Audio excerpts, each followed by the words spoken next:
ನಮಸ್ಕಾರ ಕರ್ನಾಟಕ. ಬೆಂಗಳೂರಲ್ಲಿ ಹುಟ್ಟಿ ಬೆಳೆದು ಮೈಸೂರಿಗೆ ಸುಮಾರು ಸಲ ಹೋಗಿ ಬಂದು ಮಾಡಿನೂ ಅರಮನೆ ಮಾತ್ರ ಒಂದು ಸಲ ನೋಡಿರಲಿಲ್ಲ. ಆದರೆ ಕಾಲಕ್ರಮೇಣ ಬೆಂಗಳೂರು ಹುಡುಗ ಮೈಸೂರು ಹುಡುಗಿನ ಮದುವೆ ಆದಮೇಲೆ ನಮ್ಮ ಮಾವನ ಆಶೀರ್ವಾದದಿಂದ VIP ಪಾಸ್ ಸಿಕ್ತು. ಒಳಗಡೆ ಹೋಗ್ತಾ ಇದ್ದಂಗೆ ನಂಗೆ ಫಸ್ಟ್ ಇಷ್ಟ ಆಗಿದ್ದು ಇಲ್ಲಿನ ಕ್ಲೀನಿನೆಸ್ಸು ಮತ್ತು ನಮ್ಮ ಪಾದರಕ್ಷೆಗಳನ್ನ ಹೊರಗಡೆ ಬಿಟ್ಟೋಗಬೇಕು. ಅರಮನೆಯ ಒಂದೊಂದು ಗೋಡೆನೂ ಅಬ್ಸರ್ವ್ ಮಾಡಿದ್ರೆ ಒಂದೊಂದು ಗೋಡೆನೂ ನಿಮಗೆ ಒಂದೊಂದು ಕತೆ ಹೇಳುತ್ತೆ.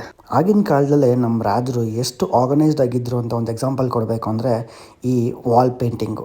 ಈ ವಾಲ್ ಪೇಂಟಿಂಗಲ್ಲಿ ನೀವು ನೋಡ್ತಾ ಇದ್ದರೆ ಒಂದು ಕುದುರೆ ಗಾಡಿಯಿಂದ ಎಷ್ಟು ಚೆನ್ನಾಗಿ ಒಂದು ಆ್ಯಂಬುಲೆನ್ಸ್ ಗಾಡಿನ ತಯಾರಿಸಿದ್ದಾರೆ ನೋಡಿ. ಹಾಗೆ ಇನ್ನು ಸ್ವಲ್ಪ ಒಳಗಡೆ ಹೋದರೆ ನಮಗೆ ಕಾಣಿಸೋದು ಮೈಸೂರು ಸಂಸ್ಥಾನ ಶುರು ಆದಾಗಲಿಂದ ಆ ಸಂಸ್ಥಾನವನ್ನು ಆಳಿದ ರಾಜರು ಮತ್ತು ಆ ಕುಟುಂಬದ ಸದಸ್ಯರ ಭಾವಚಿತ್ರಗಳು. ಈಗಿನ ಕಾಲದಲ್ಲಿ ನಾವು WhatsApp, Telegram, Instagram, invitation card ಕೊಟ್ಟು ಕರಿತೀವಿ. ಆದರೆ ಆಗಿನ ಕಾಲದಲ್ಲಿ ನಮ್ಮ ರಾಜರು ಈ ಥರ ಚಿನ್ನ, ಬೆಳ್ಳಿ, ಗಂಧದ ಮರದಿಂದ ಮಾಡಿರೋಂಥ